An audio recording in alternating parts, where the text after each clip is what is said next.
Hello, hello, and welcome to episode 103 of the Compassion and Cucumbers podcast. I'm Christine. And I'm Sam. Hey, how you doing, Sam? I'm all right. How are you? Good. We've been lucky enough to have a much-needed weekend at Compassion and Cucumbers home base. Yes, we have. It's been a kind of a whirlwind summer. Yeah, it really has. Right? Very busy. Every weekend was taken up with something, and every weekend after this one will be taken up with something. Yeah, kind of, sort of. So it's been really great to kind of have a free weekend land on a long weekend. Yeah. Too. It's been really wonderful just to kind of stay home, chillax, catch up on some crafting. Yes, Sam's been catching up on some crafting. Yes, I have. Yeah, more knitting. Yeah, it's been delightful. Yes, it has been. It's been delightful to see you be able to take some downtime. Yeah. Hey, Yeah. I can't argue that. And with it being a long weekend, that means we're wishing a happy Labor Day to all of our friends here in the States. Yes, we are. To all you workers, That's right. we celebrate you and your work. By not working. We saw a billboard on our way somewhere that said, Happy Labor Day. It's time to celebrate work. Yeah. Yeah, wasn't real fond of that billboard. Yeah. Both of us just kind of looked at it and went, really? Because it's not about celebrating work. It's about celebrating workers. Workers. It's yes. the people, not the activity that is being celebrated. Correct. Yes. Correct. So Yeah. I felt that, missed the mark. I don't know what organization sponsored that billboard, but Me either. it's wrong. It's Yeah. totally wrong. It's a little off.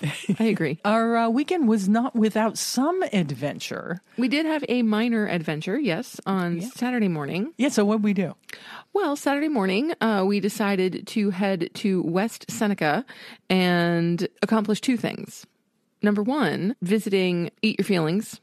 Yeah, we visited Eat Your Feelings Vegan Bakery in West Seneca, which we have been meaning to get up to, and for some reason it just eluded us. That's right. Until Saturday. Yes, and as a bonus, going up to Eat Your Feelings on Saturday, we got to try the food of the amazing folks at Edgy Vegy food truck. Yeah, it was a twofer. It was. Yeah. It was a wonderful twofer. I was excited when I saw that they were going to be parked up at Eat Your Feelings because I'm like, yeah, we can hit, kill, what is it? Feed two birds with one scone. That's it. Feed two birds with one scone. We weren't killing anything. No, we weren't. So Eat Your Feelings, what did we get at Eat Your Feelings? I feel like we cleaned them out. I feel like we did too. And we haven't tasted everything that we got yet. Well, we got a lot of stuff. We started off with the peanut butter cookies. They had 8 peanut butter cookies left, and we took all of them.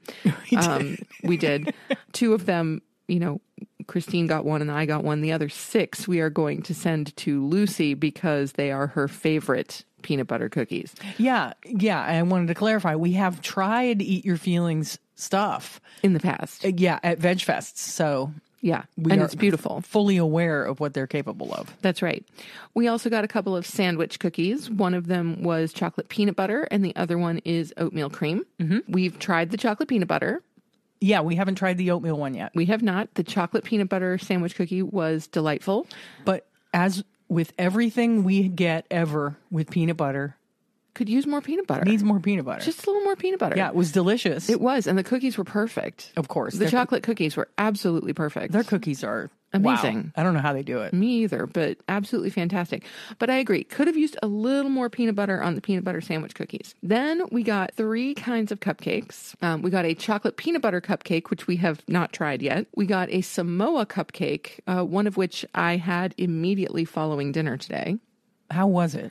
Spectacular. Really? Did it remind you of the Girl Scout cookies? It's insane. It's coconut and chocolate and caramel? Is that what it is? It's a chocolate cupcake with like a coconut cream filling. Oh. And then a buttercream with a chocolate drizzle and a caramel drizzle and flaked coconut on the top. Ooh, there's another one of those, right? There is. Oh, cool. It's ridiculous. One of the best cupcakes I've ever had. Ooh. Yes. So moist, so tasty, not oversweet. Flavor profile was amazing. And it was the perfect size for a cupcake. Yeah, I love that their cupcakes are they're just normal cupcake size. They're normal size cupcakes. They're like 4 bites, which is what a cupcake should be. There's been this trend, and I know that they they're impressive and they look fabulous. Oh, yeah. And you can share with a friend, which Always is a good cool. thing. But it seems like a lot of bakeries now are making their cupcakes like ginormous. You know, and I appreciate that they make theirs cupcake size. So Yes. they're, you know, like 2 bites. Exactly. They are, in fact, a cupcake. They are a little post-dinner dessert. Yeah. And it's wonderful. Yeah. And then the third cupcake that we got, which we have not tried yet, is the raspberry almond, which is a favorite flavor combination of mine. So I'm looking forward to that. And then the last thing we got, I had my piece of this for breakfast yesterday, but I don't think you've tried yours yet. I haven't had mine yet. Is their banana cinnamon bread. That's another just wow. Yeah, there was a lot of oohs and ahs when you were eating that. There really were. I love a good banana bread. And cinnamon, for some reason, has just been calling to me lately. Yeah. I've been very, obsessed with all things cinnamon. Yeah, I don't know if it's fall in the air or... I don't know, maybe, but, And so this was a beautiful banana bread infused with cinnamon and with a wonderful kind of cinnamony, crumbly, crusty kind of top. It was great. It was just great. Perfect with a cup of tea or coffee. I wish we had a whole loaf of it. I can't wait to try my slice. Yeah, you're gonna have to have that soon. Yeah, I will. Okay, Maybe I'll have it for like a late night snack. there you go. Either that or a cupcake. Yeah, I mean, it's going to be hard to choose because we do have a couple of things left from them. We do. So, yeah, we are so glad to get to eat your feelings and so far have enjoyed everything that they make. And it was just so much fun to be in their store, which is so over the top, unicorns and rainbows everywhere. It's super whimsical. super whimsical, Yeah. super colorful. Absolutely love it. So Yeah, like Hello Kitty, unicorns. oh my gosh, yes. Rainbows. It's fantastic. Yeah, you want to live there. You really kind of do, yeah. Right. Yeah, it's just really, really fun, Yeah. and their stuff is just fabulous. Yeah, fantastic. Yeah. And then, because we were there a little bit early, we had to wait till the Edgy Vegy people got all set up. But let me tell you, how glad are we that we got there early? They sold out in something like 53 minutes of Yes. all their food. So, yeah, the vegan community came out Yes, they did. on Saturday. Yeah, so go them for Yeah. that. And I got from Edgy Vegy their banh mi, which is marinated tofu, pickled carrots and daikon, edamame pate, chili crisp aioli, cucumbers and herbs on a toasted hoagie roll. And let me tell you, this was an incredible sandwich. The pickled carrots and daikon and the creaminess of that edamame pate, that was, wow, brilliant idea. Yeah. The whole thing was just fantastic. So this marinated tofu with, oh my God, it was one of those sandwiches, and I think I've said this before, that when it's done, you're kind of sad Yeah. that it's done. Yeah. And it's a pretty decent sized sandwich. It was. It's on a sub roll. So like a 6-inch sub roll, maybe 8-inch sub roll. And you were definitely sad when that sandwich was I over. was. Oh, it was so good. Yeah, if you have a chance to find them around the Buffalo area, I recommend the banh mi. Then what did you get? I got the New Orleans. And this is probably a pretty typical choice for me because the centerpiece of New Orleans is cornmeal crusted cauliflower. And I can't turn down cauliflower. I know anytime you see cauliflower on a menu, I'm there. I guess I'm getting the cauliflower. Yep, because I just love me some cauliflower.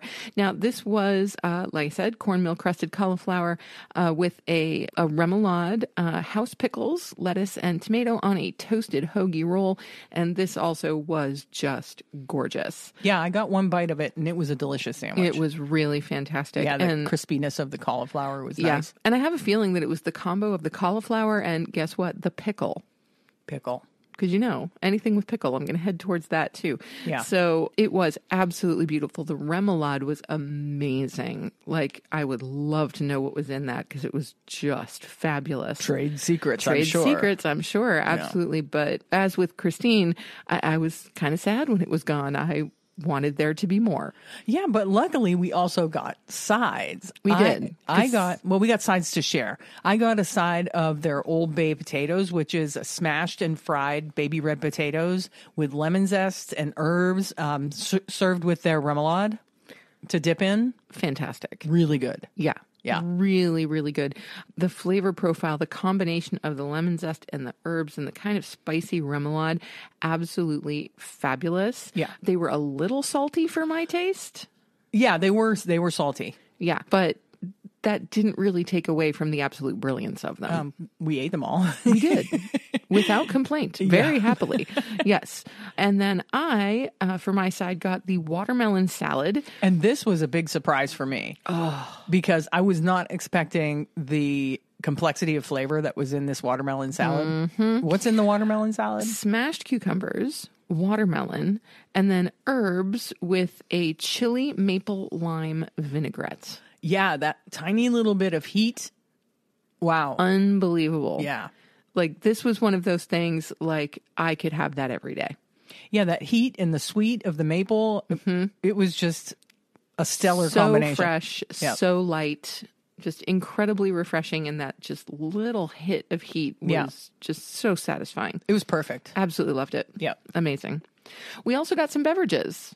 We did. Yes, I got their mango lemonade, and Christine got their mint iced tea. The mint iced tea. Both of which were beautiful and kept us hydrated on our trip home. And like Sam said, it's a good thing we got there early because, man, people came out. There was a line of people. Yeah, they really did. Yeah. So it was just absolutely amazing. Now, other news with that. So as we were waiting for our food from Edgy Vegy, I was submitting them to Happy Cow.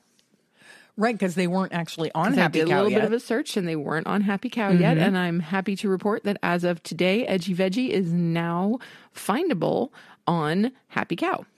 That's great. Yeah, and you can find Sam's full review. I haven't put up the review yet. Oh, you haven't? No. Oh, I thought you put the review up yesterday. No, I didn't, because I submitted them for inclusion in Happy Cow. Okay. So I haven't done the review yet, but I will do that sometime very soon. Yeah, so soon look for the review. You can find Sam at C&C Vegan. Yep. On and Happy now that Cow. it's up there, Christine can do her review too. I can do my review too. And I am under Compassion and Cucumbers. That's right. On Happy Cow.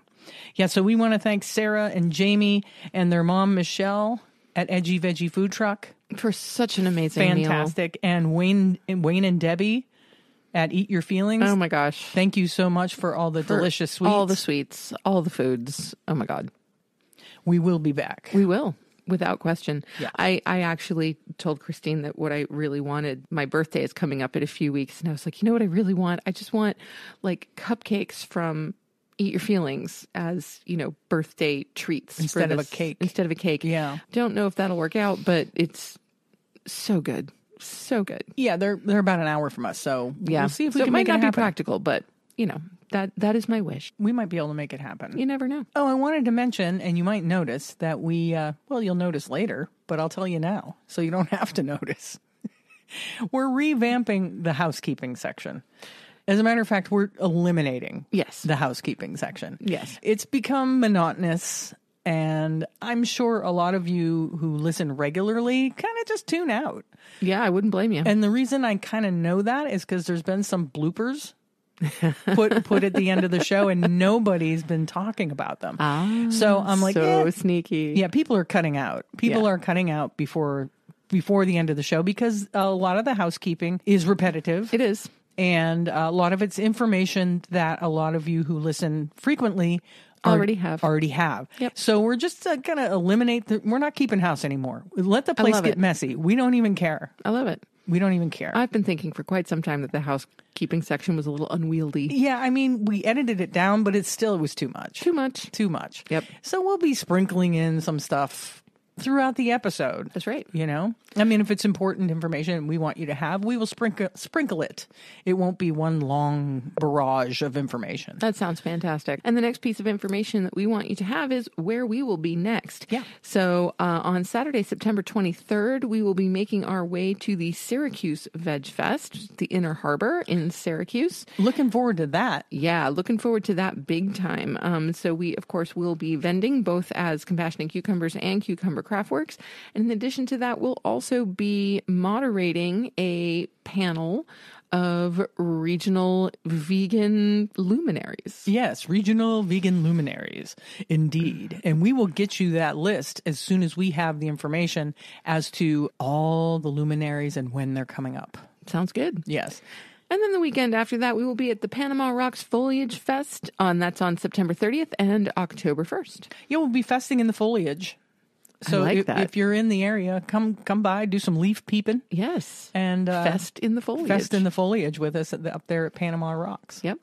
I was giggling when we were re-listening. Sam doesn't always listen to the episode. So if we're going anywhere in the car, she'll say, put on episode whatever. Because I haven't heard it yet. One time I was talking about Panama Rocks and how Panama Rocks formed, and I said, I misspoke at first, and I said that the icebergs. Yes. What I meant was glaciers. Yes. But it was just hysterical to me that I said icebergs. It was pretty funny. The icebergs came through. Yeah. And then the Titanic followed after. Absolutely. And then Panama Rocks. Yeah, Yes. Panama Rocks happened. So, I'm not a geologist, but No. No. That's how it happened. Very true. That's how it happened. And there you have it. Yeah, and if you can't make it up to the Panama Rocks Fall Foliage Fest to see all of Sam's great knitwear and jewelry and all that, you can find a lot of her stuff on her Etsy site. It's Cucumber Craftworks on Etsy. And even if you don't buy anything, we highly recommend that everybody that's listening right now hop onto Etsy and just give the store a follow, because it helps with Visibility. Yes. That would be amazing. Mm-hmm. But it was super cool being home crafting this weekend. Got a few new designs out. Very excited about a new scarf and hat set design that she's got this really neat new scarf that she came up with, and you just have to see it. I don't know how to explain it. No need to explain. You wouldn't think that there could be like different scarves, but it's of course there can. It's really neat. It's got like a little loop that you feed one end through, and you have to see them. Yep. So maybe we'll get them up on the Etsy site so people can look at them. Yeah. Or maybe I'll just take some pictures and post them on our social media. There you go. So people can see what I'm talking about, because I don't think I'm explaining it very well. It's all right. It's fine. All right. Well, that's what we've been up to. It is. That brings us to, hey, guess what? We have a recipe. Woohoo! This week is a listener recipe. It sure is. So here's this week's listener recipe of the week.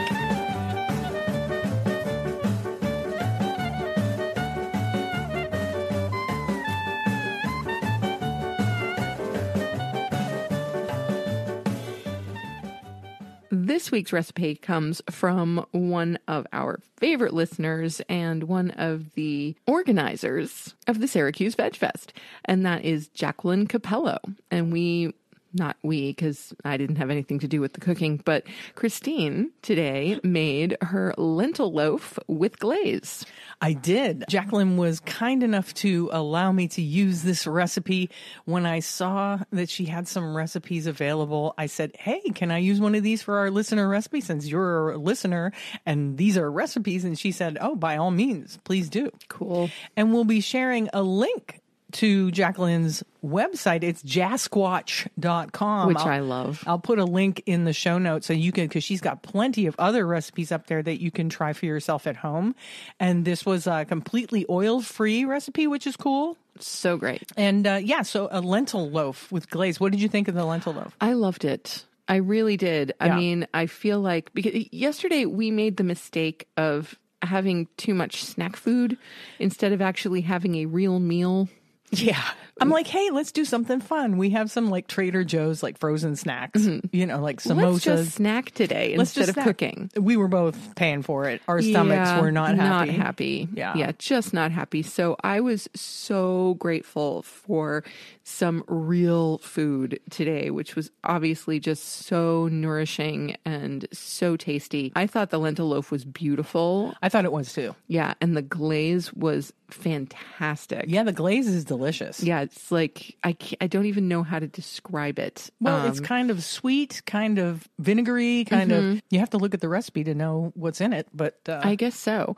But anyway, it was just this beautiful, wonderfully textured lentil loaf with this gorgeous glaze, and Christine served it with some mashed potatoes and some steamed broccoli. Yep. And it was just such a great kind of nourishing comfort food kind of meal. Yeah. Oh, just wonderful. So thank you, Jacqueline, for this. It was delicious. I've made lentil loaves in the past, and I think my mistake is I try to add too many textures in my lentil loaf. And sometimes they don't hold together very well. It's true. But your lentil walnut loaf is incredibly flavorful, but it falls right to pieces. sometimes it falls apart. Yeah. And the trick in Jacqueline's recipe is when she puts the lentils and the onion or whatever other vegetable, she also leaves a lot of the recipe open for you can change things, add your own flavors and stuff like that. But she then combines things with an immersion blender, which kind of, makes sure that everything is just going to stick together. And then you put oat flour and whole oats and flax meal. Okay. And the flax meal probably also helps hold it together. Oh, yeah, for sure. know? So, yeah, it held together perfectly. It was fabulous. It was awesome. Yes. And on Jacqueline's website, she said something that really kind of made me think, and I thought it was a really cool way of putting it. She said it's so much better than a soul loaf, meaning an animal-based meatloaf. She called it a soul loaf. Yeah. Like a loaf of souls. Yep. I thought that was amazing. I did too. Also, good name for a band. Soul Loaf. Yeah. Always looking for good band names. I think the best though is Bob Cratchit and the Bookkeepers. Yeah, Bob Cratchit and the Bookkeepers. Yeah. So I think I'll definitely be making this recipe again. I sure hope so. Yeah. I mean, the season of that kind of food is coming up. It's coming up. Yeah. And she also mentions on the website that they use this in tacos. Oh, I could see that being awesome. Uh-huh. So just use it as the taco meat. Yeah. Oh, that would be good. Yeah. And we'll probably be doing that because we have some leftovers. It's a whole loaf and we can only eat so much. So. That's right. Yeah. So thank you so much, Jacqueline, for allowing us to use your delicious recipe. And if you want your recipe featured on the show, send it along. You can email it to us at compassionandcucumbers@gmail.com, or you can DM us or private message us on either Instagram or Facebook. If you do, we'll try it and we'll feature it on the podcast. Yep. So that brings us to our noteworthy section. Yes. Today's noteworthy section is unfortunately rather sad. Yes, it has to do with animal deaths at Marineland in Ontario, Canada. Apparently 14 whales, 1 dolphin have died at Marineland since 2019, according to the Canadian Ministry. So at Marineland, the Ontario theme park, subject to a long-running animal welfare investigation, 14 whales and 1 dolphin have died since 2019, the Canadian press has learned. Details about the deaths at the tourist attraction in Niagara Falls are contained in a list created by the Ministry of the Solicitor General following Freedom of Information requests. All but 2 of those 15 marine mammal deaths were among the park's beluga whales. 12 of the beluga deaths occurred within a 2-year window. Documents show a beluga named Ikora dying on October 24th, 2019, followed by 10 others, and a beluga named Bull dying on November 23rd, 2021. The ministry confirmed 3 more deaths this year.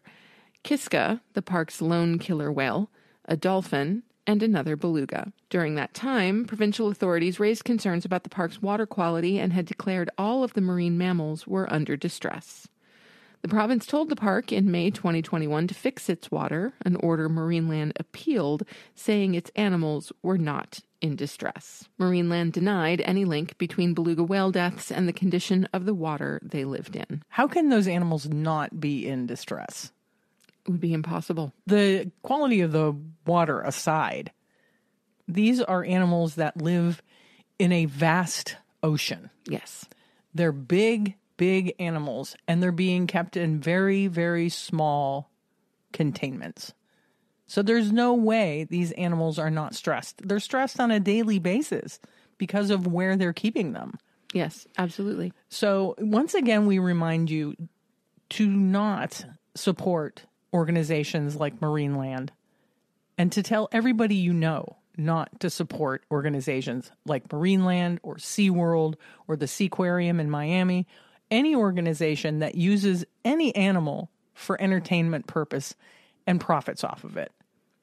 please just don't. And so, of course, there is an ongoing investigation on a number of fronts regarding the treatment and conditions of care for animals at Marineland. Let's hope that the inevitability will be that this just doesn't happen anymore, that people don't support these places and it's not profitable for them anymore, because it's terrible. Well, in fact, recently, Marineland has announced that it is for sale. And Wayne Gates, the new Democrat provincial representative for Niagara Falls, who has long defended the park, said he believes the time has come for Marineland to make changes, suggesting it get out of the animal business and focus on its rides and other entertainment. Yeah, I couldn't agree more. I am totally behind that. Yes. Let's hope that happens. I certainly hope so. Yeah. Because, of course, we don't want to see an establishment like Marineland go under. It's an important employer in the region. There's about 100 full-time staff and upwards of 700 seasonal workers when it's open from May till October. So a reinvigorated attraction would certainly boost tourism in the region. Yeah. Can't deny that. I'm okay with that. Yes. Let's just not exploit animals in the process. Absolutely. So I think we should honor all those animals that died at Marineland, like I said, by spreading the word not to go to those places. That's right. And that brings us to our main topic.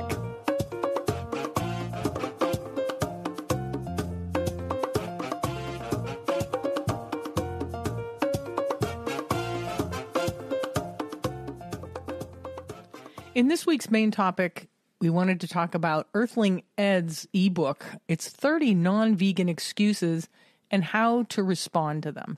Now, I don't think we're going to go through the whole ebook. No, that would be impossible. The book is 126 pages long, right. So we will not be going through the whole thing. Right. But I thought we could mention some of the effective communication tips that Ed Winters provides in this really great ebook, which is free. You can get it online, and I will provide a link to it in the show notes. So the first main chapter of the book deals with effective communication tips, and it's really quite a wonderful read. And in this chapter, Earthling Ed kind of illuminates how he uses the Socratic method, a technique devised by Socrates, which is often used in therapy and counseling. And it's the action of asking questions instead of giving answers. Right.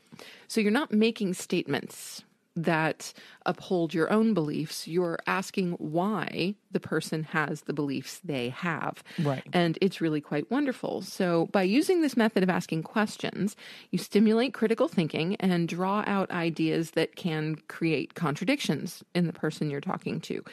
This is hugely powerful and one of the most effective ways to plant seeds as you leave the person questioning themselves and working out on their own that their actions don't align with their morals. So some examples of this, asking questions rather than giving answers, could be, instead of saying animal cruelty is wrong, simply asking, do you think animal cruelty is wrong? Or rather than saying there is no humane way to kill an animal, asking, is there a humane way to kill an animal? And it just allows the person that you are talking to, the person that you are questioning, to come to conclusions on their own instead of having someone else's ideas imposed upon them. Mm-hmm. Yeah. Rather than a cow produces milk to feed their child, why do you think a cow produces milk? Right. A lot of people don't think about these things. No. We're not trained to. We're not. People just kind of take for granted that cows produce milk. And a lot of times, although we know why a mammal produces milk, it doesn't come to our mind unless somebody mentions it. Yeah. That a cow produces milk to feed its young. Yes. For no other reason. That's right. But to feed its young. Absolutely. So, and Ed gives a great example of this, where he was taking part at an Anonymous for the Voiceless event. For those of you who don't know, Anonymous for the Voiceless is an organization that does outreach events where graphic footage is screened to the public, and a team of outreachers have conversations with people who stop and watch. And there is a chapter of Anonymous for the Voiceless in Buffalo, if that's something that you're interested in getting involved in. Absolutely. And while watching the footage with a man, he said to Ed, "Do we know that animals suffer, though?" Instead of just saying, yes, of course, animals suffer, Ed prompted him to watch the screen, which was showing footage of cows being slaughtered, and asked him, what do you think? Do those cows look like they are suffering to you? To which the man replied, yes, they are clearly suffering. It seems so simple. So simple. And yet it's not. It's not a simple way to engage with people. It is something that's learned. Mm-hmm.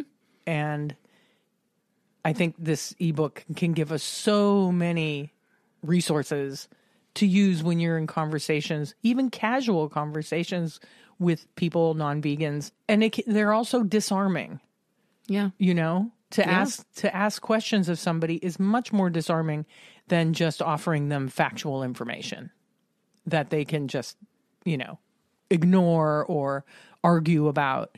If you ask them these questions, then it really makes them stop and think. Yeah, it's a wonderful technique. I know that it's one that I would like to employ more fully. Yeah, and so the ebook goes on to help you deal with situations that come up and questions that vegans often get. Things like, we're omnivores, we have canine teeth. God says that we can eat animals. My friends and family won't like it if I go vegan.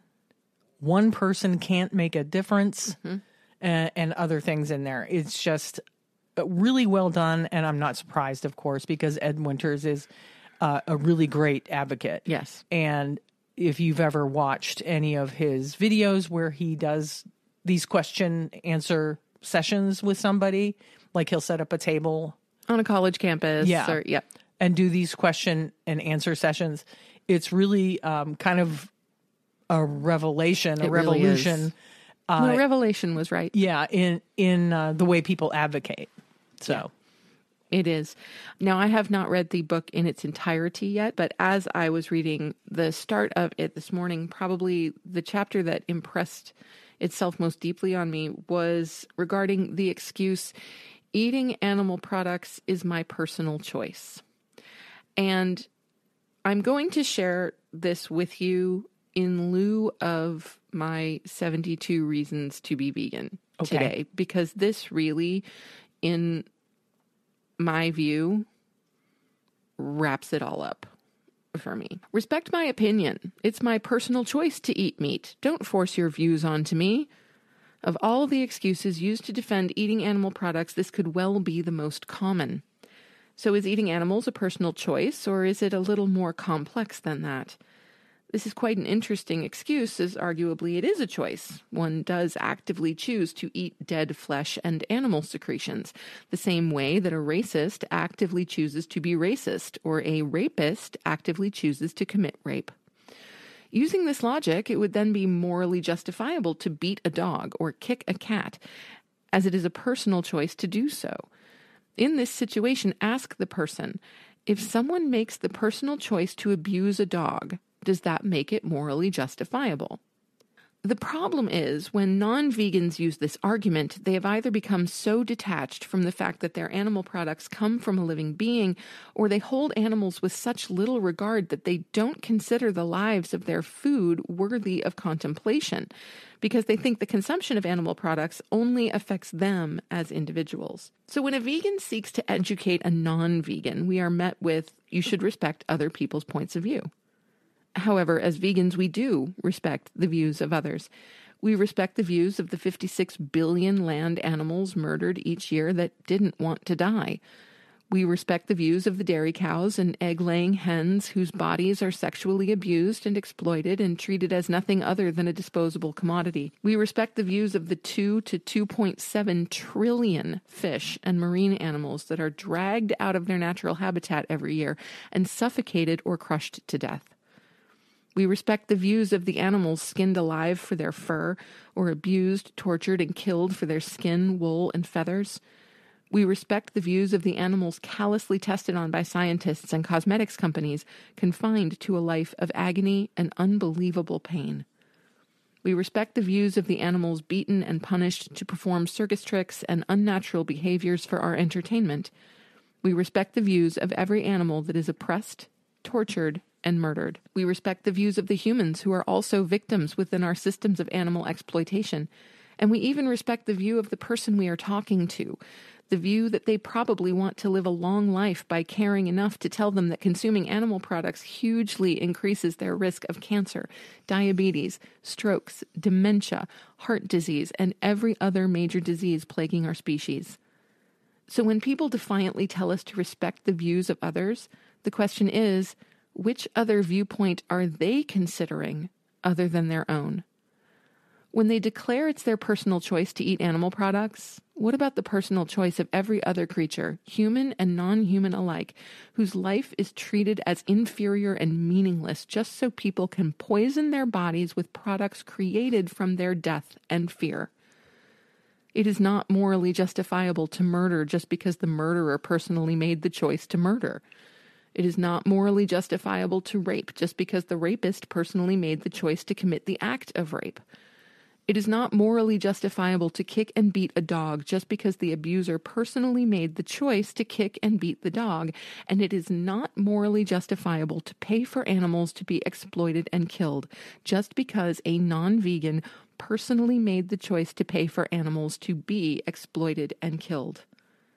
When someone uses the my personal choice argument, simply ask them, what about the personal choice of the animal who wants to live? Have you considered their choice? Yeah, and that would be hard to argue with. And the thing is, I am one of the first people who will always say to each their own. Right. Everyone has the right to make their own choices. Sure. I say that very, very frequently.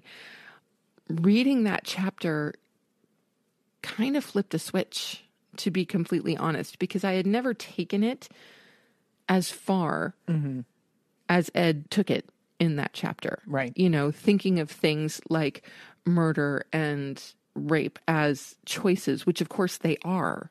Right. People choose to do those things. And no, we would never consider those to be morally justifiable. Yet those same acts committed on animals are, by many, seen to be morally justifiable. And wow, that's just an unbelievable disconnect. It is. It is a disconnect. And while I agree with you that I will tell people that it is their personal choice, I also think that they need to be educated on what those choices do. Mm-hmm. You know, what are the repercussions of the choices that they're making? Sure. And people don't think about those. We didn't think about those the years we were not vegan. We did not. We didn't think about them for 1 minute. Nope. And now we think about them all the time. The time. Yeah. And I wanted to touch on something that he was talking about, the human element, respecting all humans, including people who work in farms. Yes. And all that, because that brings me to one of the chapters that I was really interested in, because you hear this often, and I see it often on both forums and social media, that people will accuse vegans of not caring for human beings, of putting animal rights over human rights. And there's a chapter in this ebook called Human Rights Are More Important. It's funny how when you tell people that you're a vegan activist or even just a supporter of animal rights, people all of a sudden become the most ardent humanitarians. The excuse, but shouldn't we be concentrating on solving human issues, is then conjured up in an act of defiant justification for continuing the consumption of animal products. But is this a justifiable excuse? Should we fix human problems first? One of the key problems with this excuse is it can be applied to anything. If someone was to say, I think it's really important that we deal with helping the homeless, you could say, but shouldn't we be worrying about fixing Syria? Or I think we need to address the slashing of benefits for the disabled. One could say, but shouldn't we be more worried about the exploitation of garment workers in Bangladesh? All of these issues need solving, and nothing is achieved by devaluing any of them. Being vegan is as simple as not eating animal products, not wearing animal skin, not purchasing cosmetics tested on animals, and not supporting animal exploitation of any kind. So you can be a humanitarian and a vegan. You can volunteer at a homeless shelter and be vegan. And you can be building schools and hospitals in impoverished countries and still be vegan. Being vegan is a passive action. It requires very little from the individual. One of the main issues with this excuse is that it really highlights the underlying belief that many people have, which is that humans are not animals, and we exist as separate or superior to the animal kingdom. It's a very clear indictment of the speciesist mentality our society has. And beyond all of this, what most non-vegans don't seem to realize is that if we all turned vegan, we wouldn't just end animal exploitation. We would end some of the most important human rights issues facing our species today. We're currently growing enough food to feed about 12 billion people. And yet in a world of only 7.5 billion, around 800 million people are living in a state of starvation due to the lack of food.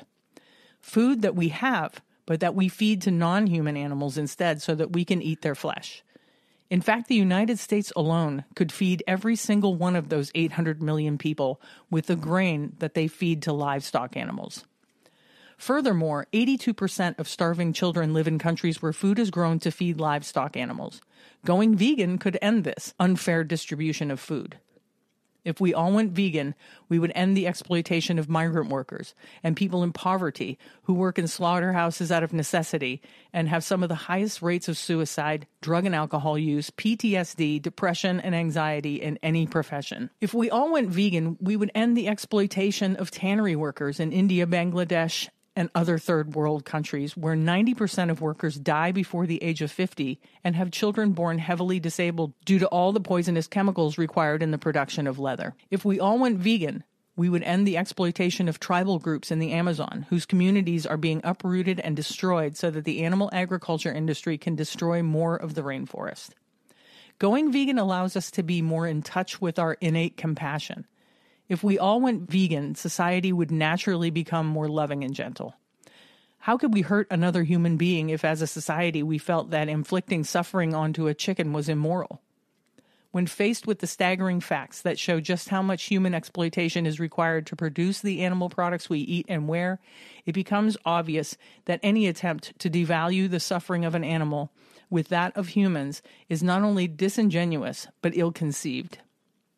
The excuse, but shouldn't we be concentrating on human rights issues, is not justifiable, because being vegan means we are concentrating on human issues. If we care about the suffering of humans, then we should be vegan. If confronted with this excuse, you could try asking, do you think it's strange that we have enough food to feed 56 billion land animals every year, and yet there are 800 million people currently living in a state of starvation? Or how does the fact that there is a war in the Middle East or people living homeless make it acceptable for you to pay someone else to kill and butcher an animal? There you go. Yeah. These are just, they're so concise. Yes. You know? I mean, honestly, if you could get a non-vegan to read this book, they'd probably go vegan. It would not surprise me at all. I honestly feel that even just reading the few chapters that I have has actually made me more vegan. If that's possible. Oh my gosh, are you a level 5 vegan now? I'm now a level 5 vegan because I've read a third of this book. Wow. Yeah, no, it really is incredible, as with everything that I've ever seen or heard of Earthling Ed. As you know from one of our favorites games, Earthling Ed is my go-to vegan activist. I think he is the rock star of vegan activists. The thoughtfulness and the care that goes into all of his writing, it's humbling in a way, and just an incredibly good reminder of why exactly we're doing what we're doing. Yeah. And he does all this without ever making it about him. Right. That's hard to do. Yes. Very. It's hard to be that influential and not make it about you. That's right. You know? Yeah. And he does it beautifully. Yeah. Seemingly effortlessly. Yeah. Even though we know it's not. Yeah. So I'll just, here's a couple of the other arguments that they talk about here in the book. But other animals eat other animals. We need to eat animal products for nutrition. It's tradition. We're more intelligent. Our ancestors ate animals. We evolved by eating animals. We're doing animals a favor by giving them a life. Yeah, that's a good one. Plants feel pain. Can't we just improve the lives of animals? Morality is subjective. That's a good one. Everything in moderation. What if you were stranded on a desert island? Can't be 100% vegan. Why do people ask that desert island question? I don't understand that. I don't know. I really don't know. Yeah. I don't understand. Oh, here's another one. Isn't being vegetarian enough? Yeah. Back to the desert island thing. It just reminds me of a very cute comic I saw it was a small island in the middle of the sea. Mm-hmm. And two men are standing on the island surrounded by baked goods. Okay. And they said, it's a good thing that he was a bad speller. So now they're stranded on a dessert island instead of a desert island. Yeah, that is a good thing. Yeah, I thought that was pretty cute. Oh, here's another really great excuse. Hitler was a vegetarian. Or I once knew a vegan who wasn't very nice. Right. Well, I mean, of course, there are not nice people in every realm of the world, Certainly. Right? Just because you're vegan doesn't mean you're going to be a nice person. Now, I have never met a vegan that wasn't. That said, I haven't yet either. But that doesn't mean they don't exist. It doesn't. I mean, because we obviously have not met every vegan out there, not even close. Right. If you're a not nice vegan, send us a line. Drop us a line. Yeah? Right. Exactly. Yes. So we just wanted to share that with you to encourage you to go grab this ebook and put it on your reading list. If nothing else, it will kind of underline and reaffirm all of the many, many, many reasons for your veganism. And like I said, we're doing this in lieu of one of my 72 reasons to be vegan. And in fact, I think we're actually going to be moving on from the 72 reasons to be vegan. And so today I'm going to wrap that segment up very simply with a reason of my own that was inspired by Earthling Ed Winter's new book. Okay. Which is Reason to be Vegan. Because there are no good reasons not to be. That's good. That's simple. Yeah, that's good. And like I said, there will be a link to Ed Winter's ebook in the show notes. Highly recommend you click on that link and give it a read. Absolutely. Hey, that brings us to one of our favorite segments of the show. Must be listener shout out time. Just want to give a shout out to all my fans watching. I love you guys. I love you. This week's listener shout out goes to Scott Warland. Scott is a world traveler, vegan, adventure seeker based in Manchester, but from Winchester, Hampshire, UK. He has volunteered at numerous animal organizations around the world, and most recently his travels have brought him to work in New Zealand, and he's now in Indonesia. He also works with Manchester Pig Save, bearing witness and showing kindness to the animals in transport trucks as they go to slaughter. Yeah, thanks for listening, Scott. And contact us with your t-shirt size. And if you could ever give us an address where you stay for any amount of time, we would love to send you a Compassion and Cucumbers swag bag. You can email us that information at compassionandcucumbers@gmail.com or DM us on Instagram or Facebook. And for the rest of you out there, would you like to get a listener shout out like Scott did today? If so, send us a DM or email letting us know you listen and tell us a little bit about yourself. I like to know who you are. Yeah, we love to know who you are. And that brings us to our wrap up. Can you believe it? We're here already at the wrap up. I'm amazed. I mean, it's almost been an hour. Seriously. It's just time flies by. So 2 things in the wrap up. And the first is the Food Empowerment Project fundraiser that we are doing at Buy Me a Coffee. We're actually going to wrap this one up. Okay, so this will be the last week that we will be taking donations at our Buy Me a Coffee site. We will match any of those donations that come in. For those of you who are unaware, the Food Empowerment Project seeks to create a more just and sustainable world by recognizing the power of one's food choices. They encourage healthy food choices that reflect a more compassionate society by spotlighting the abuse of animals on farms, the depletion of natural resources, unfair working conditions for produce workers, and the unavailability of healthy food in low-income areas. Yeah, and I'd like to thank everyone that's given not only to our Food Empowerment Project fundraiser, but to any of our fundraisers that we've held on Buy Me a Coffee, because this is, as Sam said, the last fundraiser. From now on, we'll just be suggesting an organization that you can donate to or possibly volunteer for. Sounds great. Yeah. And finally, we are encouraging you to join the AFA Vegan Voter Hub. The Agriculture Fairness Alliance is lobbying on our behalf in Washington, D.C. so that our vegan voices are heard. And if you want to make real change on the upcoming Farm Bill, we suggest you join the Vegan Voter Hub. And that brings us to sign off. You have just listened to episode 103 of the Compassion and Cucumbers podcast. There's nothing left to say, but where cukes and compassion are always the fashion on the podcast. Thanks, James. Have a great week, everyone. We'll talk to you next Tuesday. We love you. Bye. The end.